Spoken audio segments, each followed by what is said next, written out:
आप सभी लोग जानते हैं कि 4 दिन पहले हमारे विधान परिषद के विपक्षी नेता प्रवीण दरेकर और विधायक प्रसाद लाड़ ये दमन में गए थे। ब्रुक फार्मा में जाके उन्होंने वहां पर उनको निवेदन किया कि आपका प्रोडक्शन आप महाराष्ट्र को दीजिए। उन्होंने कहा कि प्रोडक्शन कर सकते हैं, लेकिन हमको एक्सपोर्ट का लाइसेंस है, जब तक हमको परमिशन नहीं मिलती तब तक हम ये माल नहीं दे सकते।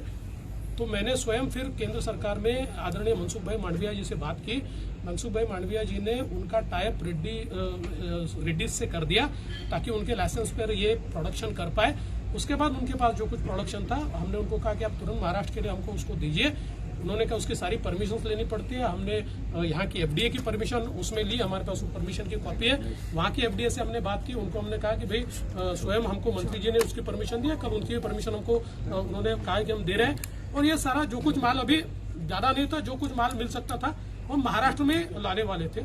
आज दोपहर में हमारे जो एफडीए के मिनिस्टर साहब हैं, उनके पीए ने ओएसडी उन्होंने उनको फोन करके एक प्रकार से धमकी दी कि ऐसे कैसे आप इनको माल दे रहे हो और हमको माल आपने देना चाहिए, इनको कैसे दे रहे हो। और उसके बाद प्रवीण दरेकर जी ने भी उनसे बात की, हमने उसको रिकॉर्ड कर लिया है। तो उसके बाद रात को 9 बजे 10 लोग उनके घर जाते हैं और उसको उठा के लाते हैं यहाँ पर।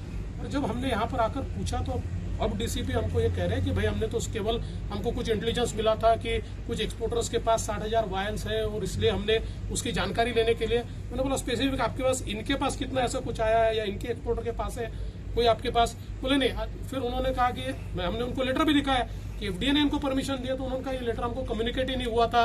इस प्रकार से वो जो कि उनको कहना था उन्होंने कहा। लेकिन ये जो सारी राजनीति चल रही है ये बहुत गलत राजनीति है। हम महाराष्ट्र के लिए प्रयास कर रहे हैं। उल्टा मनसुख भाई मांडविया जी ने इनको ब्रुक फार्मा को बताया कि आपका प्रोडक्शन फुल स्केल पे जाएगा तो आप मैक्सिमम प्रोडक्शन ये महाराष्ट्र को दीजिए। इतना उनके कहने के बाद और उन्होंने हामी भरने के बाद अगर इस प्रकार से उनको प्रताड़ित किया जाता होगा तो मुझे लगता है कि ये तो बहुत गलत बात है। और इसलिए आखिर मैं यहाँ पर आया। अभी उन्होंने उनको छोड़ दिया, उन्होंने कहा हमने इनको अरेस्ट किया ही नहीं था, हमने तो सिर्फ पूछताछ के लिए बुलाया था।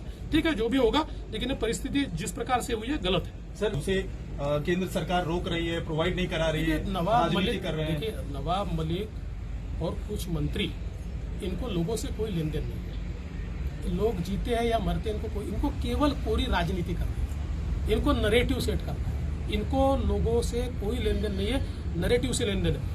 मनसुख भाई मांडविया ने तुरंत ट्वीट करके उसका जवाब भी दिया। उनको मांगा, वो कुछ नहीं दे पाए। उन्होंने एक पत्र जो ट्वीट किया वैसे के वैसा सेम डुप्लीकेट पत्र महाराष्ट्र ने इशू किया है, वो भी हमने ट्वीट किया हुआ है। कोई अंतर नहीं है। जैसा प्रश्न गुजरात के एफडीए ने निकाला है वैसे महाराष्ट्र के हर स्टेट के एफडीए ने निकाला है। तो झूठ बोलो और अपने ऊपर की जिम्मेदारियां दूसरे के कंधे पर डालो। अभी समय यह है, केंद्र सरकार मदद कर रही है, राज्य सरकार केंद्र सरकार ने मिलकर लोगों को मदद कर रही है, पर इनको उससे लेन देन, इनको राजनीति कर